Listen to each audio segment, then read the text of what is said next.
Hablamos de un proceso de separación cuando se desintegra una familia y viene el proceso de divorcio.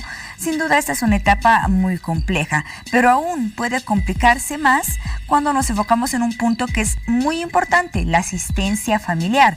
Surgen muchas preguntas, muchas dudas, como por ejemplo, ¿cuánto debe ser la asistencia familiar? ¿En qué casos corresponde? ¿Si usted debe recibir esa asistencia o usted debe brindarla? Bueno, vamos a tratar de responder todas esas preguntas esta noche junto a nuestro siguiente invitado. Es momento de dar la bienvenida al doctor Rodolfo Castro Claros, abogado especialista en materia familiar y además autor del libro de soluciones prácticas y jurisprudenciales en el proceso de asistencia familiar. Doctor Castro, bienvenido a Hora 23. Buenas noches. Buenas noches, Paola. Muchas gracias por la invitación y presto a absolver todas las preguntas relacionadas a temas que atingen a la asistencia familiar. Bueno, y son muchas de inicio. Hay personas que se preguntarán, en mi caso me incluyo también, cuando hablamos de asistencia familiar, exactamente a qué nos referimos. ¿Cómo podríamos definir este punto de la asistencia familiar? Bueno, la asistencia familiar, conforme lo establece el Código de las Familias, ¿no?, es un conjunto de recursos económicos o en especie que cubre todas las necesidades básicas de alimentación, salud, vivienda y educación. A eso se refiere la asistencia familiar. Cubre las necesidades básicas de la pareja, de los hijos. Las necesidades básicas de los hijos en este caso, ¿no es cierto? Obviamente el obligado está... Bueno, el progenitor tiene la obligación de cubrir las necesidades básicas de los beneficiarios, en este caso, que en todo caso serían los hijos. ¿Quién debe brindar esta asistencia familiar? ¿Siempre es el padre o en algunos casos puede ser la madre? ¿Cómo se determina esto? La asistencia familiar la brinda la persona que no se encuentra a cargo de los hijos, es decir, puede también brindar la asistencia familiar la madre en caso de que el progenitor se encuentre a cargo de los hijos, ¿no es cierto? Muy bien. O sea, si el padre está a cargo de los hijos, podría corresponder brindar esta asistencia familiar también a la madre. También a la madre. ¿Y cómo se accede a esa asistencia familiar? ¿Cómo uno debe solicitarla? Ya. Existen dos formas de solicitar la asistencia familiar. Una es por la vía judicial, es decir, presentando una demanda ante un juzgado público de familia, ya cuando el progenitor de manera voluntaria no quiere prestar la asistencia familiar a favor de los beneficiarios. La otra forma, que es la más común, ¿no es cierto?, desde hace bastante tiempo y que la gente desconoce, es cuando ambos padres de manera voluntaria suscriben un documento denominado Acuerdo Transaccional sobre Asistencia Familiar. Existen muchos casos en que los padres inclusive de manera voluntaria acuden ante un abogado y suscriben un acuerdo transaccional, pero muchas personas no saben o no tienen conocimiento que ese documento, por más que sea privado, puede ser reconocido y homologado ante una autoridad competente. También existen casos en que ese acuerdo transaccional puede ser suscrito ante una defensoría de la niñez o adolescencia o suscrito ante un conciliador ciudadano. Cualquiera de los tres documentos, sea firmado ante un abogado, ante una defensoría de la niñez o inclusive ante una institución pública, se puede solicitar la homologación, es decir, el reconocimiento de ese documento ante un juez público de familia. Y al ser homologado este documento, la asistencia empieza a contabilizarse desde la firma del acuerdo, es decir, empieza a acumularse, ¿no es cierto? Pueden haber transcurrido 10, 12 años desde la firma del acuerdo transaccional y se puede hacer el cobro desde el momento que se ha suscrito el acuerdo transaccional. Y hasta el momento en que inicia esta asistencia familiar, desde que se da comienzo al proceso, ¿cuánto tiempo podría llevar todo este procedimiento? Desde el momento que uno solicita la asistencia familiar hasta que ésta salga. La nueva ley 603, Código de las Familias, lo ha tomado al proceso de asistencia familiar como un proceso extraordinario, ¿no?, cuando se demanda ante un juez.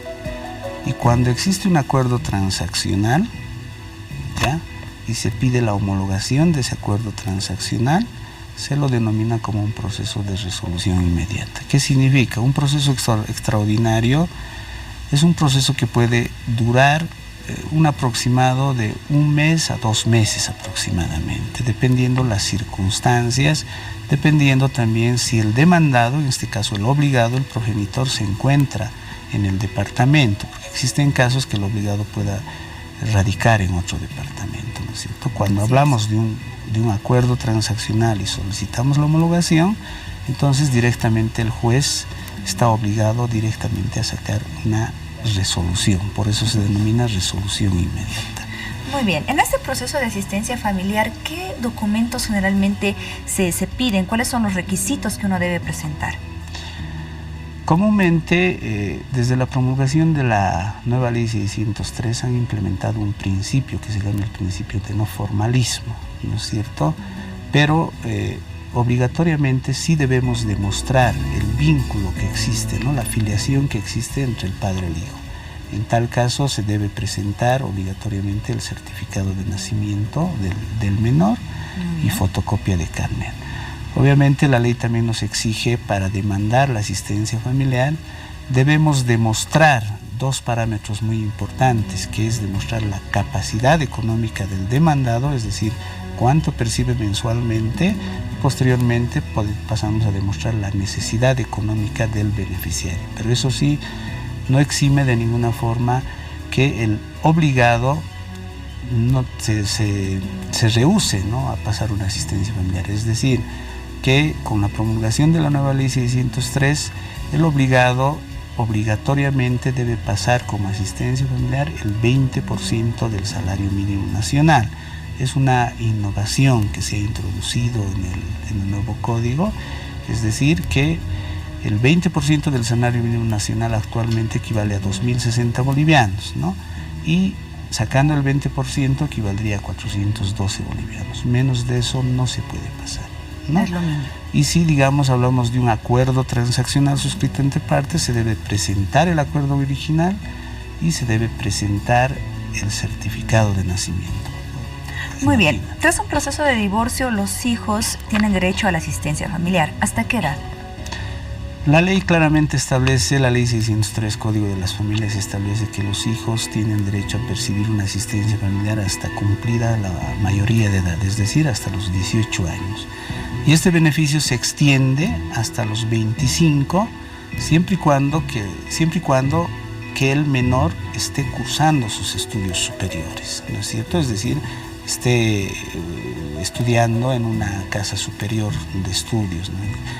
Obviamente existen condicionamientos, ¿no? Para ser más claro, tiene que ser consecuente el estudio del menor una vez cumplida la mayoría de edad, ¿no? No puede existir reprobaciones, o no puede existir, para que me entienda mejor la gente, cambio de instituto a universidad. Entonces tiene que ser consecuente. Ahí sí, el beneficiario que ha cumplido la mayoría de edad por sí solo ya puede acudir ante el juez y solicitar que se continúe pasando la asistencia familiar hasta cumplidos los 25 años de edad. Hasta los 25 años, hasta terminar los estudios superiores, que es la edad más o menos parámetro que se da para esto.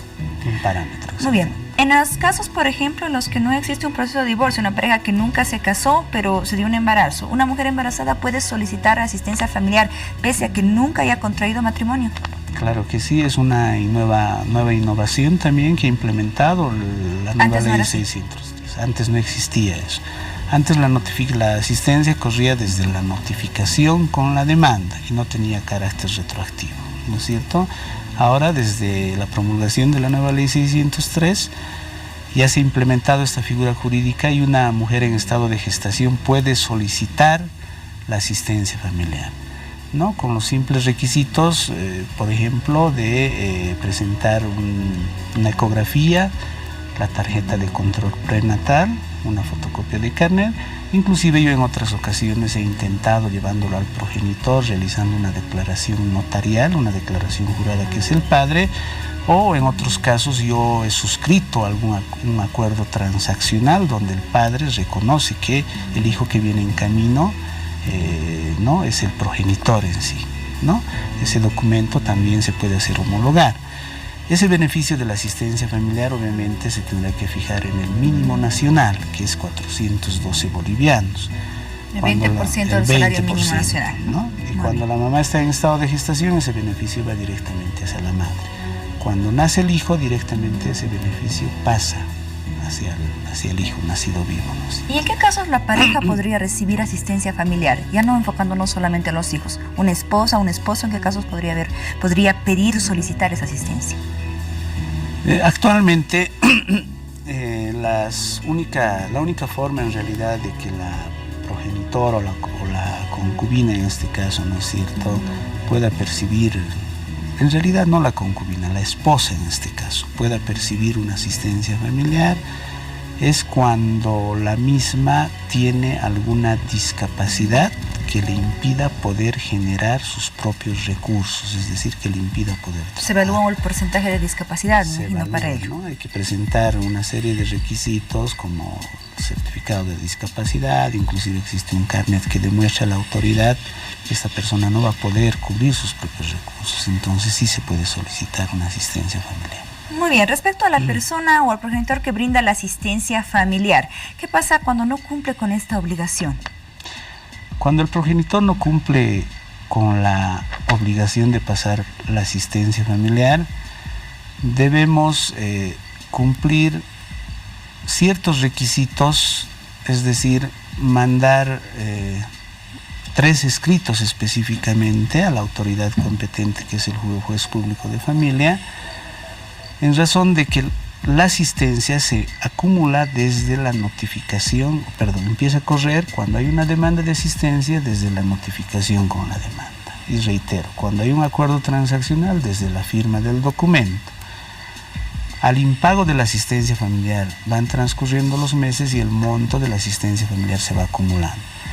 Lo que primero tenemos que hacer es solicitar a la autoridad la liquidación de la asistencia familiar. ¿Qué significa eso? Una suma de todo lo que se ha acumulado durante todo ese tiempo, ¿no es cierto?